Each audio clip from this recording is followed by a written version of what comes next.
Hello and welcome to the CyberRiskTV live stream from Oktane 2024 at Caesars Forum in Las Vegas. I'm your host, Mandy Logan, and today I'm joined by Shaun Nichols, who is a reporter for SC Media. Today we are talking about what you should have on your radar for day one of Oktane. Shaun, welcome. Yeah, no, it's great to be here.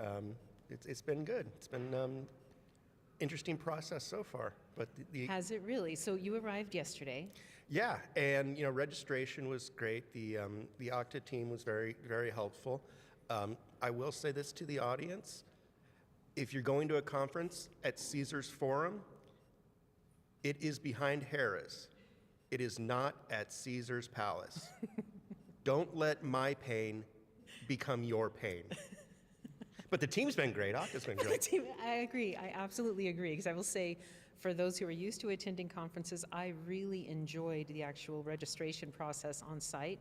And I have enjoyed the amount of signage and staff and people that are available to direct and make this experience easier.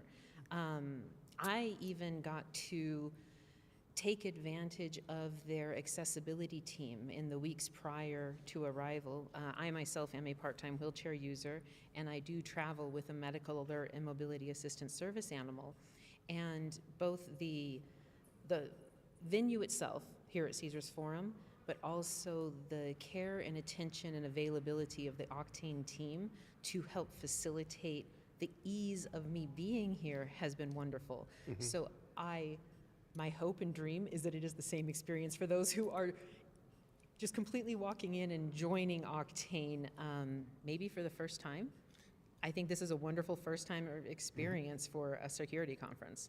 Yeah, and I know this is actually one of the points that I really wanted to kind of emphasize and examine at this conference was the emphasis they're putting on inclusion and accessibility. And I know there were a couple sessions also that you really were interested in that you wanted to check out.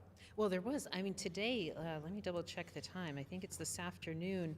There is one at 2:20 that comes from the Oktane Live news desk, and it's actually about unlocking centralized identity with the Trevor Project.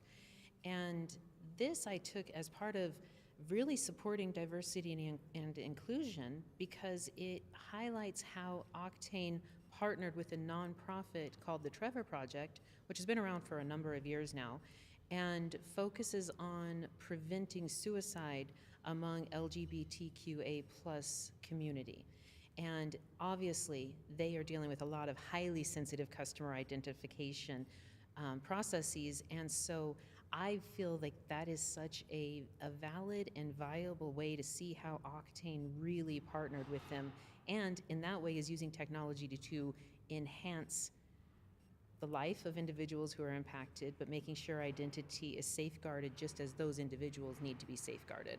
Yeah, no, and that's actually one of the themes of the show that really interested me was kind of the work they're doing to reach out and bring in marginalized communities and marginalized groups. I think that's something that's really been an emphasis of this show, and I think that's something that's really something to keep an eye on and going forward with Okta. Another thing that really caught my eye that I think is going to be an overarching theme of this show was kind of expanding the ecosystem, the ecosphere, expanding the influence and the reach with Okta. They've talked about working with some like open identity management groups, talking about working with various SaaS vendors. They're really kind of expanding from just offering their specific service to kind of becoming a whole kind of ecosystem, kind of platform themselves for identity management across various vendors, across different partners. Exactly, and I feel like it's incredibly exciting that either as a developer, as an administrator, or as an end user customer, being able to see that from the sessions available today, there are deep dives into the exact experiences that even large companies such as Netflix or USPS have had in integrating Okta into their complete security stack. And those sessions, like the one about USPS, is at 10:30 this morning. there's that part, and then the other ones that I find really interesting are that there are the sponsored sessions, such as at 11:15. There's the Zscaler and Okta deliver adaptive zero trust access to applications. So being able to see exactly what a partner is doing and how that synergy allows a prospective customer to adapt to using both technologies simultaneously. I feel like if I am tasked on the security team, if I'm a security practitioner, I am a CISO looking at it, I really want to understand how we can more quickly bring on complementary applications and other vendors. No, and there was another session that caught my eye. I'm not sure if it's today or tomorrow. It's on the sessions calendar. That's on the website. You can find it there. There's a session with the U.S. Air Force. Interesting. That was interesting for me because obviously with the military, there's, security is going to be a top priority. You want to keep everything secure. But then everything I've heard from people who have been in the military is that the biggest headache is bureaucracy and logistics and how hard that is. So it's like anything that can simplify, some of these processes and some of these things, I think is going to be very, very useful for any military branch and the people who work within them. So that's what I'm interested to hear, is kind of hear both of those things. I agree, and that drive towards simplicity elicits excitement in me about the news releases that came out this morning about new tools from Okta. Like, I believe for the first one, Auth for Gen AI. Being really able to focus in on things that help secure I'm going to say it feels like it becomes almost trillions of points where identity between AI agents, bots, all of the applications, all of the users, we are only seeing a system that goes toward needing identity on multiple millions of points, not just, here it is, I'm going to type in my password. And so seeing the news articles, did you notice anything else on the like the IPSI tool? IPSI was interesting. The other one was Workforce Identity Cloud. Okay. That was interesting for me because it talks about unknown users, it talks about SaaS, and it talks about multi-factor authentication, which has been something I've been hearing a lot in my coverage, in my reporting. We actually had the National Cybersecurity Center in the UK. It's like the UK's equivalent of CISA. They actually came out and said to companies, MFA is not enough anymore. You can't just put in MFA and think you're good. You have to pick the right one, and you have to be able to manage it properly.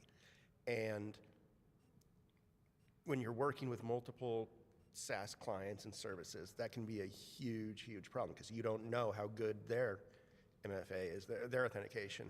And you hear, now we hear about upstream attacks, we hear about ecosystem attacks, all these things.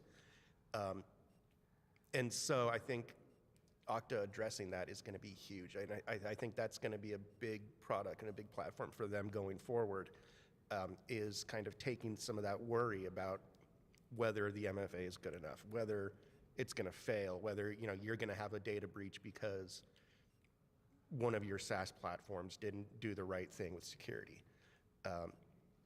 So I think that was really, for me, that's going to be kind of the big story. That's going to be what I'm going to really kind of want to emphasize and take a closer look at. Well, and that has such a direct impact on the experience and the security of so many individuals globally. I mean, that for a company or for an individual, we thankfully see the rise of MFA and have seen it adopted, but we also see that, of course, as every other tool we develop, things change. Yeah. It always, and I appreciate with Okta that there are a number of sessions, even on the keynotes, that are about looking what's coming, what is the future, what are we already seeing in identity management, that let's go ahead and make sure the teams are starting to gear up and adjust.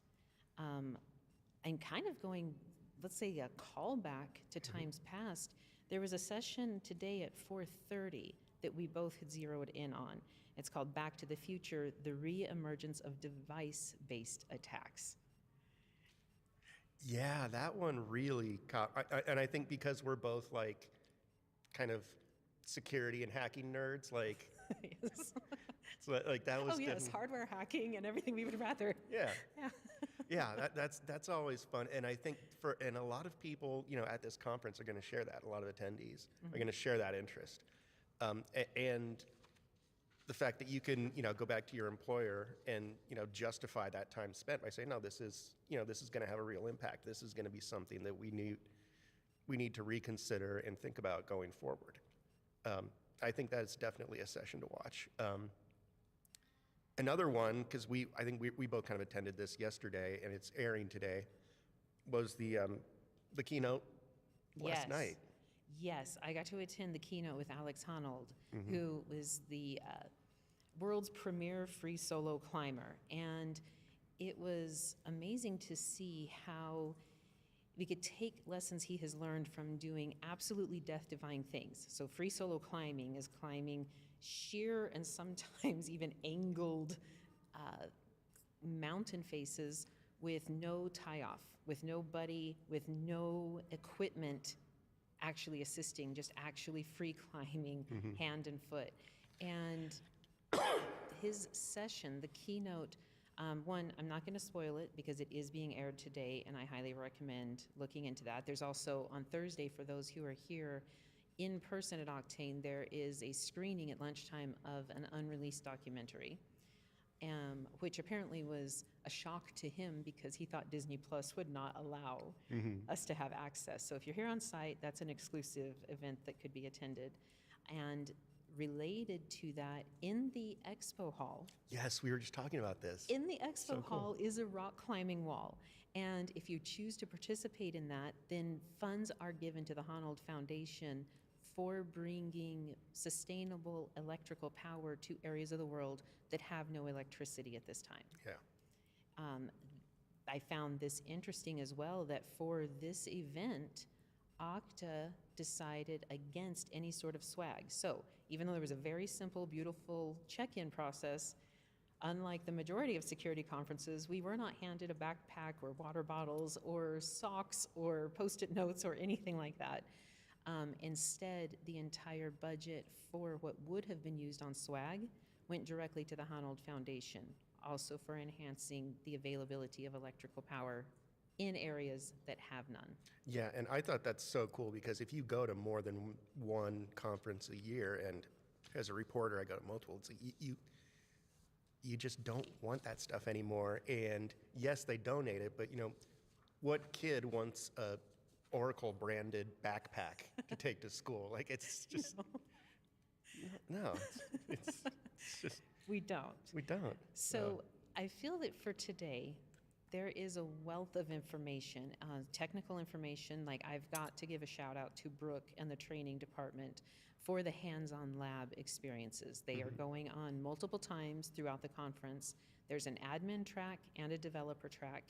Each track, when you enter the room, there are 3 options of areas, and you have product experts and the ability to literally walk through using the tools, learning the workflows. If it's developing, it's more of a developer-friendly environment. They spin up the VMs. They have everything there, so there's no prerequisites other than coming and being willing to try out and actually gain real-world experiences in the labs. Yeah, no, that's cool. And I think attendees don't always take advantage of things like that because they're very valuable. And it's also a nice break from sitting down in a chair and being talked to for 45 minutes. It's nice to be able to kind of get up and kind of get a hands-on and actually work with these tools rather than just hear somebody talk about how great they are.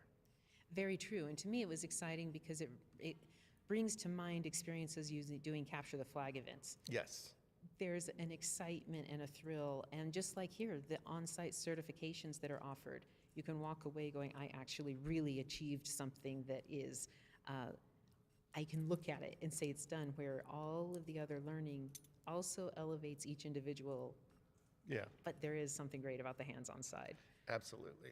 So thank you, Shaun, for joining us today. This was really fun, and I am excited for the day. I can't wait to hear back from you and what you get to attend as well. Yeah, looking forward to it. Thank you to our audience for tuning in to this live daily intro from Oktane 2024. To find all of the CyberRisk TV coverage of this year's event, visit securityweekly.com/Oktane.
Welcome back to the CyberRisk TV live stream from Oktane 2024 at Caesars Forum in Las Vegas. I'm your host, Mandy Logan, and today I'm joined by Bhawna Singh, who is the Chief Technology Officer, Customer Identity Cloud at Okta. And today we're talking about the era of the bot battlers. Wow. I love the title. I agree. This is fascinating. And you know, we're only a few hundred yards from the BattleBots arena here in Las Vegas. Interesting. I did not know that. So for those of us hardware nerds, that's incredibly exciting. And That that's is what true. came to mind when I saw our session title. So bot battlers, tell me something about that. What does that mean in your worldview? Well, the important thing about the bad bottlers, or you can say just about bots overall, that they are not helping our customers, they're not supporting their needs, they're not aligning with what they want to do. They're actually in the way. So our job at Okta is to figure out different ways, innovative ways to stop these attacks, prohibit these attacks so that we are bringing in the right people or the right identity into the system and giving them the right kind of access. That is our core goal. That's what Identity Platform is for. The other aspect that also plays a role here in my space is as a CTO of Consumer or Customer Identity Cloud, our goal there as well is, you can see we are more on the consumer and SaaS provider space, which means that these bots are playing a big role into, let's say, saturating the system or taking, the infrastructure down or all of those things. And our job, again, as we are trying to serve these customers in real time, in least amount of latency, frictionless way, we need to make sure that we understand and separate the bots from the real people so that we can provide the right service, frictionless service to the people while we are stopping the bots. So more so, if you think about it, some of the industry, finance is an important industry where these bots are showing up more to get that financial gain. So how do we make sure that our customers are always, or we do right by our customers is our big goal here. That's what we're doing. Which is wonderful. That's exactly an incredibly needed, and although it might seem like such a niche area in technology, yet we have to realize that identity is security. That is so true, spot on. That is our mantra today in the keynote. You're just speaking our mantra. Thank you. Identity is security. And when you think of the statistic, I believe it's that now 50% of internet traffic is bots. Yes, and the other statistics we just shared in our keynote is at Okta, we are stopping almost 3 billion or more, actually, identity attacks, not all attacks, identity attacks, bots is part of it, credential stuffing is part of it, every month. And it's only growing. And I will bring in AI, of course, in this conversation. Please.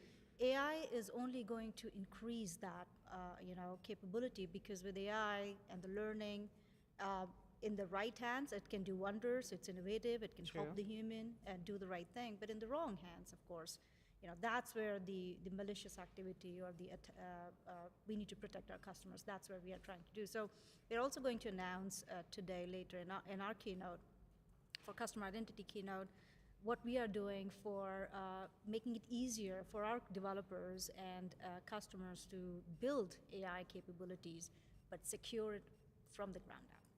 Now, that touches on the news release of a tool that is being presented today, correct? That's correct. Auth for Gen AI? Auth for Gen AI. Okay, can you speak more on what that is focusing on? Absolutely. So we looked at the different patterns, you can say, or the needs of applications built, Gen AI applications. And we identified 4, which we will talk about in our keynote today, where we are saying in our platform, it will come from the get-go using those 4 patterns or 4 requirements.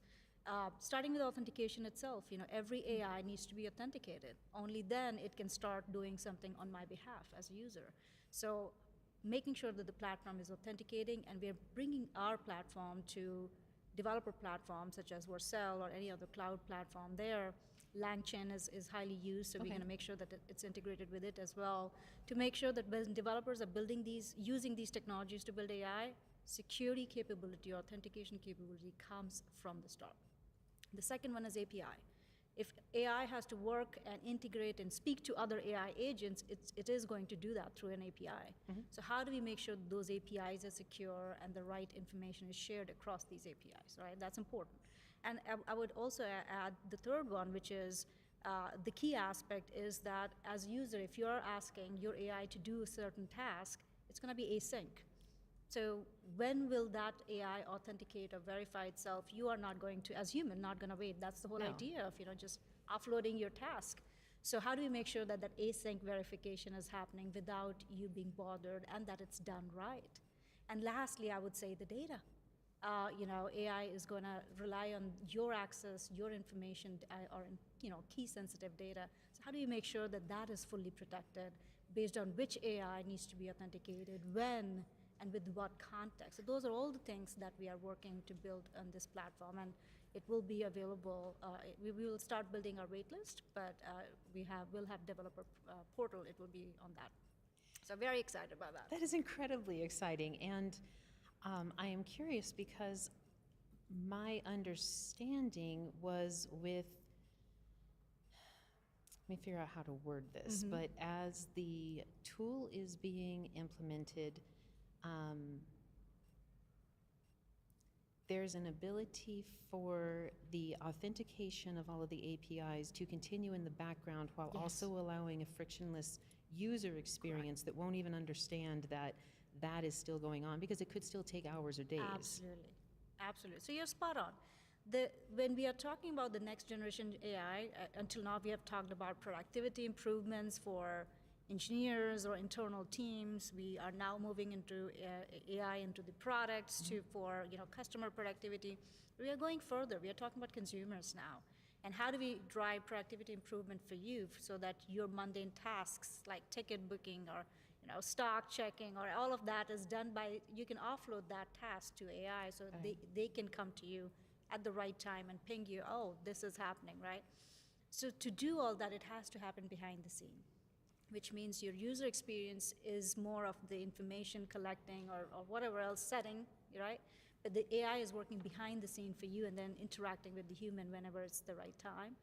All of that has to be frictionless. That's when the journey will start. And the delight aspect will come from the very point that you're discussing, which is that it's happening behind the scene, async, and it's interacting with the human only when it needs to. Which, that to me is incredibly satisfying. I mean, being able to offload the mundane things is what we all dream of, right? Absolutely. I would prefer, again, as has been quoted in public media, that many people would prefer AI to handle the dishes and the laundry. Oh God, did you listen to my talks? No, because that's exactly what I say. My biggest issue is if AI can do my dishes and laundry, it will free me up. Very fair, but having these processes run in the background, being able to delegate and relegate to not only Okta, but then to the agents that are accessing the large language models, which I've got to say that with the tools being released, I really enjoyed that the ability of getting granular with allowing the authorizations so that the specific user only gains certain information from the LLM. Fantastic. That is the crux of it, because how do you trust this AI? You're human and you're giving this AI to do something on your behalf, which is important, and it needs your sensitive data, really PII data. How do you trust this AI to do the right thing? That's the important aspect that we are solving with the access, which is our fine-grained authorization part. So that you're giving the AI, based on the task that you want the AI to run, the right information, but also just enough, not too much. And that is the goal of fine-grained authorization product. That thrills me. It honestly does. I think, well, I'm curious on your take. With being the CTO, having a technical background, do you feel in the past, let's say, decade, that a shift has happened toward developers being tasked with security, where before security was more handled not by the developer side? Do you feel that that is unfair and creating a lot more friction or stress on development teams?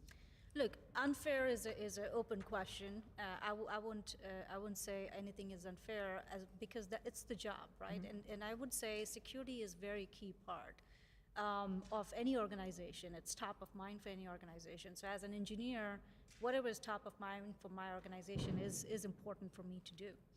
I would say overall, the need or the attack and the complexity of these attacks or the innovative aspect of these attacks has created a burden on every organization to figure out how are they going to support their organization, protect their organization, which means everybody is impacted.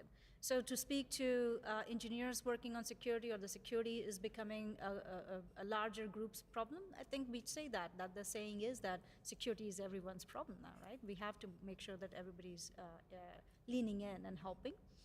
But that is the goal at Okta. What we want to do is we want to make sure that it's less of an issue or a burden on everybody so that all aspects of identity, we are taking care of it. Complexity, we are making sure that we are absorbing it so that developers are truly focusing on innovation because we want them to focus on innovation because there's so much to do with tech. There's so much, and AI is only making more things possible, right? Like more things we can think of. So that breakthrough is only possible so that only when we can make sure that developers are truly innovating, which means that can we take care of more of these interconnections, integrations, security aspects, the basic framework that is needed to start developing. We take care of that as part of identity platform so they can innovate. That is absolutely the goal that we are driving forward for. Which is beautiful because to my way of thinking, that means time is freed up and therefore stress is reduced on security teams and on the customer integration side. Absolutely. All the way around. Now, I want to go back to something you had said in a previous podcast that I had the pleasure of watching. Oh, thank you. And your viewpoint was that technology is used as a means toward universal progress. Wow. Will you say more on what you meant there? Well, I must have been way wiser at that podcast conversation, but I will say, my point there exactly, as a technologist and a sci-fi fan, I would say, I believe that technology, of course, in the right hands, can be transformational and can only make our life easier. I mean, I remember the internet time and everybody was like, oh, this is going to be, a doom and what are we doing? And here we are. I can't think of us moving around without internet. So I think we are, with GenAI, we are at the next transformational period where more and very different things will happen. And when we talk about that tech is driving that, I get excited because I see that as bringing more solutions, more ease, more delightfulness for our customers, and that's what tech is here for. Well, I agree, and I would say to me, part of what thrills me about security and technology is the ability to enhance that the basic human drive and need of being grounded, having a home base of understanding where you are in the world, and feeling some safety and security. Absolutely, absolutely. So I'm curious, in our last minute, with the advent of the bot battlers, with the increase in the AI agents and the bots that are an increasingly massive part of what must be managed day in and day out, are there any popular misconceptions that you have seen around the security of AI agents? I think the popular now, but there is a misconception, I would say, there are few, right? One is there's a fear about AI, but I would say AI in the right hands is the right way to move forward, and we can't be scared of a new technology because the technology is already here. It's our job as leaders and technologists to make sure that it's being used in the right way, right? And then the other aspect with the bots is people think of bots as bad only. I think there are good bots too. And that is what AI bots, as we discussed here, or AI agents will be transforming into to become that good bots to help do our tasks, which is what we need to separate. So the next generation is, until now we have operated as bots are bad, but we are moving into good bots and bad bots, and how do we make sure that the good bots get the right access, move faster, and are doing the work, while the bad bots are kept outside. So that is the key role. Beautiful. So the battle resolution that we can have that everyone who uses Okta can work toward is reassigning bots to our common good. Wow, that's a lovely way to put it. Well, thank you so much, Bhavna, for joining us today. This was really great. I Okay. appreciate it. Thank you. And thank you to our audience for tuning in to this live interview from Oktane 2024. To find all of the CyberRisk TV coverage of this year's event, visit securityweekly.com/Oktane.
Welcome back to the CyberRisk TV live stream for Oktane 2024 at Caesars Forum in Las Vegas. I'm your host, Mandy Logan, and today I'm joined by Ramji, who is the President, Customer Identity Cloud at Okta. And today we are going to talk about protecting the identity of AI agents. That's correct. Thank you for having me, Mandy. I am so happy that you are here, Shiv, and I want to begin just by saying, how much of a departure has it been mentally for people to realize that the identity of AI agents is basically becoming more important than their own personal identity for all digital transactions? Yeah, so we kind of have to zoom out and maybe look at what's happening in the entire ecosystem. So, you know, AI, but specifically generative AI, exploded into the scene, you know, a little over 2-3 years ago. And since this breakthrough that we've had, everybody's really excited to experiment with it, to use it, and we all use it as consumers. Hopefully, you're interacting with the chatbot or some of the AI tools that are out there. But for this ecosystem to develop, and we anticipate it will be a very large AI agent ecosystem, which is basically these fast interconnected programs that are working on our behalf, your behalf, my behalf. But for these projects and products to go into production, there's a big barrier, and that tends to, among other things, the big barrier tends to be around identity and security. And so the you know, and as these agents are being built, there is growing concern of, well, what is the agent doing on my behalf? Are they accessing information they should have access to? Are they doing things that I've allowed them to do, and on what conditions? And so we anticipate, you know, the spend in this category is growing fast. It's something like to the order of 10x in 4 years. Right. And then recently, if you heard Mark Benioff, the CEO of Salesforce, you know, he claimed that there will be he envisions 1 billion Salesforce AI agents by end of next year. So everybody's experimenting, everybody is building, and so we anticipate all of us in a consumer experience or even at companies, we'll have lots of agents working on our behalf. And there is a real big consumer experience benefit here, right? But you want to make sure they're working on your behalf with the right identity and security behind them. And so that is a barrier, and that's something that we want to address, obviously. That's very refreshing to me to hear. As you were speaking, what came to mind was how much we as intelligent, forward-thinking individuals look at AI and go, oh, this is wonderful, especially if I can relegate tasks I either don't have the time for, can't follow up on, or just don't want to do, then we want our AI agents to handle those things. However, doesn't that also open up additional threat landscape, because those are items that people put in the back of their mind as, oh, I don't have to think about this anymore. Yeah. And does that in and of itself adjust what the existing threat landscape is? I think so there are several things we should talk about it. The first one is just all these AI tools make utilizing these existing threat vectors and threat landscape much faster and much cheaper. So it's like really easy. Absolutely. And you don't even have to be technical. That's the scary part. You don't have to be technical to go ahead and exploit existing vulnerabilities. So that's kind of the first thing with the rise of these generative AI technologies. Existing threats can now be amplified because they can be done cheaper, and they can be done much, much faster. And you don't have to be an expert, right? So that's one. But it also introduces new attack vectors. I mean, we're already seeing a big rise in, you know, deep fakes. Right. And video and audio. Video and audio, right? So it's really hard to discern what's real, right? And then there are other new things such as, you know, if you're using large language models, which a lot of these agents will use, well, you want to make sure large language models aren't doing anything that they're not supposed to, so avoiding hallucinations. It's fairly typical that large language models will augment their intelligence with some additional data. whether it's a document, a database, a picture, something you uploaded, right, to augment the intelligence they have. Well, you want to make sure the agent actually is only accessing information that you have access to because it's working on your behalf. But imagine if they had if access to information that was beyond your scope. Well, that would be a problem. So, and so I think data leakage and data disclosure is becoming a pretty big concern, and this is part of the reason why there's a lot of caution on deploying agents into production systems, because of this fear of have we limited what the agent can do on our behalf? And so those are some of the new sort of attack vectors when you have lots of agents working on your behalf. Well, and I want to come back to that because my understanding with the new tool that was announced and released today on Auth for Gen AI from Okta, that there is the ability for finer grain provisioning, Yes. especially with the RAG that goes to the LLMs, so that aspect is minimized, but also enhanced in what the additional usefulness of an LLM can be. Yep. Before we talk about that too much, I want to retouch on what you've already covered, because looking at what Okta is doing, you're looking for securing how consumers are interacting with their generative AI agents.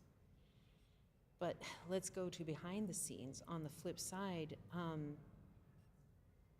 it's exciting to me to realize that this tool and Okta's push is for really helping how developers build AI agents into their apps.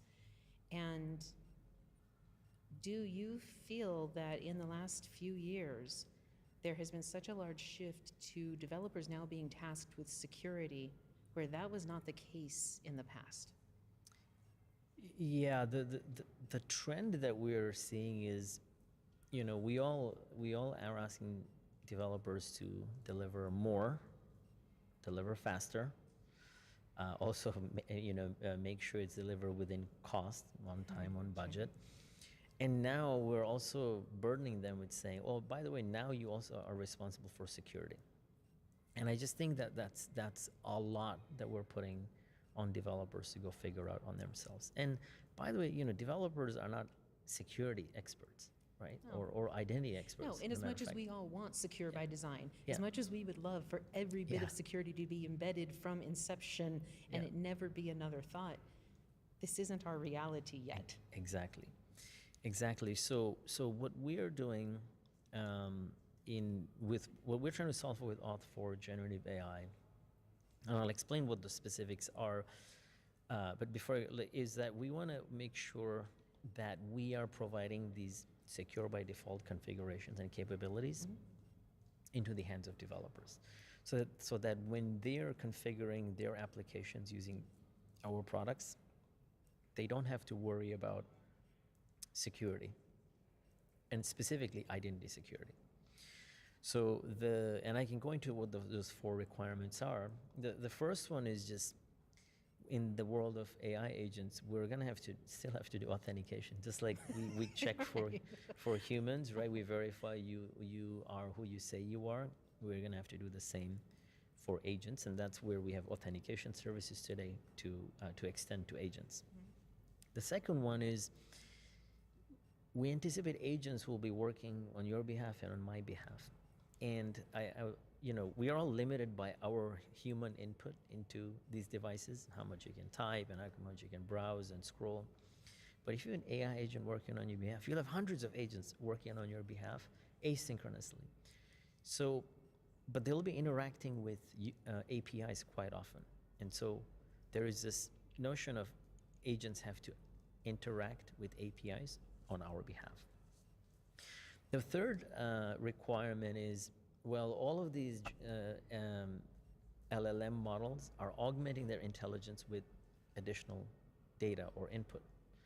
And in the case that I mentioned, it could be a document, could be a database, could be a photo. Well, whatever the model is augmenting so that the agent can be efficient or work to get to the right outcome that you want, You want to make sure that the agent is only accessing information that you have access to and not beyond Which is that. the finer grain provisioning. Which is a that I finer mentioned grain earlier. Correct. provision, exactly. And then the last one is we see a world where agents will go work on our behalf. Today, the experience is, we're all interacting with a chatbot and we get answers right away. But we're moving to a world where, especially with the recent OpenAI model that was launched '01, we're moving to a world where agents will take time to make sure they get to, it's optimized for precision, right? So it'll take time. So sometimes agents will be doing complex tasks for you and may take days, weeks, maybe even months. Right. And you're not going to be there to monitor what the agent is doing. Agents will go work on your behalf. So there's all these async workflows that are being developed. So how do you handle, what do you do with authentication in the world where there's so many async workflows?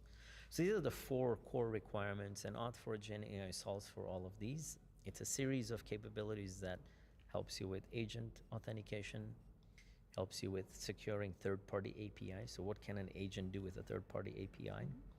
Third is fine-grained authorization, or Okta FGA, that helps you with finer-grained permissions on what a model can do. And then finally, for async workflows, we have a capability called async authentication. Okay. So what this does is, suppose an agent is working on your behalf, it's doing stuff out there. When they are ready to perform an action, they should come back to you and say, is this what you really meant, right? So you can approve or reject with a single tap. So async authentication will become really important. But how comforting is that to know that we can delegate these tasks and enhance ultimately where either us as an individual, where our security teams, where the organization, and where customer identity as security goes forward in the global ecosystem. Yeah. But also being able to pull back and show how using these tools, to me, it sounds like it's giving a lot of love to developers. It's giving a lot of respect and recognition of this is the current hardship that developers are going through. Let's provide this. And what do you mean by the term that developers are the new kingmakers? Yeah. Well, I think developers are pretty influential in companies today when they're building these applications or experiences that you and I are using every day, and their influence is growing. And so when I say developers are kingmakers, what I mean is that they're really influential in making technology decisions. Okay. And so you have to build a product to cater to that audience, and your product has to really meet developers where they are. And so, because a lot of these decisions, by the way, when you're building an application, are done from the ground up, and it's often developers are making the decisions. And so you want to make sure that your product is catering to that audience, meeting their needs, and that's kind of how we've built our product, which is to make sure that the developer experience is great. We have great documentation. It's easy to use. It's easy to get started. It's easy to customize. It's easy to get help. And finally, it is easy to secure, right? And so, there's a big mindset shift in how you build products that do that, and they're all geared towards enabling developers to make the right choice. And if they make the right choice, then we make their lives easier because they don't have to worry about security. And the ultimate goal is that we end up making the entire ecosystem secure. So whether if you're a consumer or you're using an application in a company, we aim to solve for all of that. That's so beautiful. Do you feel that with the news release about Auth for Gen AI, that it can help C-suite executives really have an enhanced view of what developers are being tasked with so that they can make actionable items to support their development teams intelligently? Yes, so the capabilities that we've announced actually help different C-levels understand that they have these capabilities now. And by using our solution, they can feel much, much better about both the agent security, just identity, but also making sure that the agents only have access to information that they should have. And finally, that they can actually deliver these experiences. This is a new experience, right? When it's not a human interacting with your APIs, it's a third part. It is an agent working on your behalf. So it's like a new interaction model, and how do you enable that interaction model in a safe and secure way? And so that's another area that we're also focused on in terms of solving for companies, and obviously giving the C-suite the ease of give them the peace of mind that this is secure. That's very comforting to me to hear, and Yeah. I hope that it is for everyone who is listening. So Shiv, thank you so much for joining us. This really was awesome. I appreciate this. Thank you. And thank you to our audience for tuning in for this live interview from Oktane 2024. To find all of the CyberRisk TV coverage of this year's event, please visit securityweekly.com/Oktane.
Welcome back to the CyberRiskTV live stream for Oktane 2024 at Caesars Forum in Las Vegas.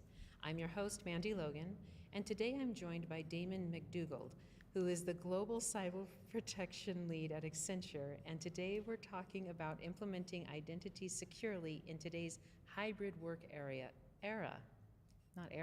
work areas. Well, it's at home now, but in today's hybrid work era with Accenture. Welcome, Damon. Thank you, Mandy. Thank you for the opportunity to share my experience. I am so glad that you are here, and especially with looking at your background coming from such a deeply technical side of coding and of really understanding from back in the day to right now how identity really is security. So I'm curious, what makes identity, in your opinion, the cornerstone of cybersecurity? So in my opinion, identity is the most critical security control that every organization must get right. If you get it right, it reduces risk, it accelerates the business and enables the organization, and it's cost effective. If you get it wrong, it gives the threat actors a beachhead to do bad things. And it's my mission at Accenture and Accenture Security to secure the world. So getting identity right is the most important thing. I've been doing identity and access management implementations and operations for over 20 years, and I've seen our industry evolve from where it was at 20 years ago to where it's at today, and our job's never over. No, absolutely not. And with what you're saying, talking about identity, really then spearheading, like you said, if you get it right, it can almost be that silver bullet that allows your security and ability to integrate with vendors, consumers, the tech world, and all of infrastructure at large. It can be a relieving aspect of being able to get identity handled correctly. Now, what are some of the challenges that you zero in on and that have become commonplace because of the switch to a hybrid work environment? There's been many challenges in our industry, and when we switched to a hybrid work environment, it created a scale issue. Before the hybrid work environment, most of the organization's employees were inside the firewall, in their organization, on campus, on premise. All of the data was on premise. So everything was contained in locations where everyone knew the data was at, where they needed to protect. As soon as we switched and flipped the script, data went everywhere, the cloud exploded, everyone was working from every location, and there was a big paradigm of VPN access remotely. Correct. And that didn't scale. And another challenge was a lot of the organization's identity and access management processes and tools were implemented in a time frame back in the late 2000s, mid 2000s. So it was a server client architecture. And today their server client is very dated, and data is flowing throughout your entire organization, flowing out through the internet, back and forth. And so the need to scale was immensely important. And organizations had a lot of legacy tech debt in their identity and access management stack and in their security stack that wouldn't meet those scale needs. So a lot of organizations, since the hybrid work environment was upon us, has spent a lot of effort and investment on modernizing their identity and access management capabilities. But with doing so, is that also staying ahead of now with the rise of AI agents, the rise of bots taking over? Is what has been done in the last 5 or 6 years going to keep up with what's going on right now? No, it's not. Like I said before, our job is never over. And this adds another set of scale, another area of concern. And from an identity and access management practitioner, we have one of the hardest jobs in all of IT and all security. So not only do we have to be highly proficient in the software that we implement, we have to know the business. We have to know how to integrate with all the other systems in an organization. And identity touches every part of an organization. Every organization has it, needs it, and it has to touch every part of the organization to do well.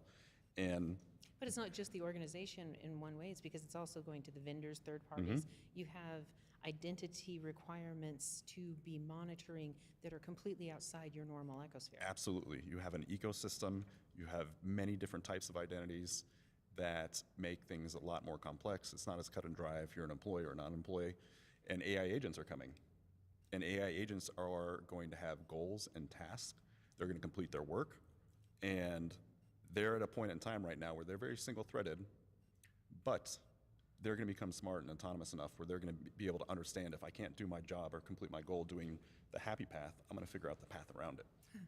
And so, Which is brilliant in its own way, but Oh, that yeah. is not acceptable for trying to maintain the correct security posture. yeah, and if anyone hasn't played with AI agents yet, there's many AI agent frameworks out there that you can easily write some code or have ChatGPT or one of the LLMs kind of teach you how to write the code and you can deploy it really quickly.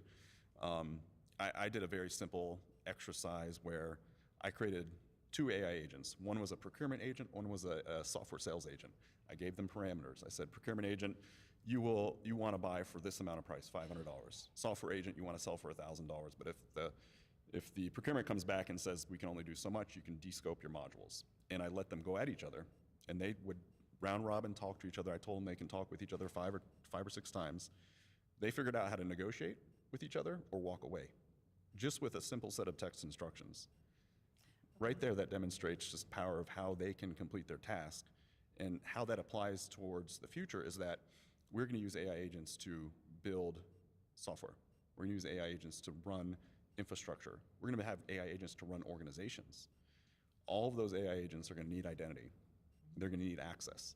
They're going to need to be enforced access. As I said, they'll be creative and figure out how to get around it, just like humans do. When we can't finish our job, we figure out how to get around it. So they'll need to be scoped with their access rights, and it can't be static. It's going to have to be just in time. It's going to have to be strong authentication. It's going to have to be strong authorization. And organizations, at least from my experience at Accenture, they're going to have to continue to uplift their identity and access management capabilities to meet the realities that are coming. Oh, absolutely. And I'm curious from Accenture's viewpoint, what have you seen as far as being able to enhance a seamless user experience while on the backside we have really a need for fine-grained provisioning for all of those millions and billions of agents? Identity, if done right, drives a great user experience. You shouldn't know it's there. It's a fine line between keeping a customer or losing a customer. And most of everyone's interactions, whether on the consumer side or the employee side, is an identity interaction. So think about when you sign up for a digital service. You register, then you authenticate. Right there are 2 identity and access management things that you do right away. From an employee, day one when you get in, you get a badge. Then you get a laptop or a computer or work desk. Right there, you were provisioned that access in the background. And most organizations today give the very basics. So if I'm an employee, I join a new organization, I will get 5% of the access I need. Then I have to go talk to my manager and figure out what's the process to go submit all these requests for access. And that's where organizations have struggled, because there's some of our organizations that we've seen, they have thousands of forms that are managing requests for access. They have non-human text language to be able to, for someone to select what access they need. And so a lot of times when someone submits a request for access, they don't exactly know what they need, and they submit the wrong access and it gets rejected. And so that creates a very bad experience. You've got an employee that came in, they're excited to do their job, and now they have to sit around and wait around. That degrades morale, but then it also is a cost to the organization as well. That was going to be my next question. Like, in your viewpoint, what percentage of downtime or lost efficiency comes from that particular thing because in the hybrid work environment, there's additional steps to making sure that the identity and access are correct? Yeah. In the past, when we were all in the same office, I can get out of my desk, walk over to my manager's office or one of my work buddies and say, hey, how do I do this? Today, we're all over the place. So you got to schedule a call, you got to schedule a meeting, or you got to find some time with someone, and it's a little slower. So from an identity perspective, the thing that we can focus on the most is providing the right access right away to provide that seamless user experience. So switching from the user, I would like to switch to some information that came from Accenture's Pulse of Change survey. And it found that 8% of executives are concerned about deep fake attacks. Only 8%. Does that seem reasonable to you? No, it doesn't. In Accenture, our own research, the dark web, we've seen a 234% increase in the past year of deepfake attacks. And for any of you out there that have been looking at deepfakes or seen AI-generated videos, a few years ago it was kind of funny.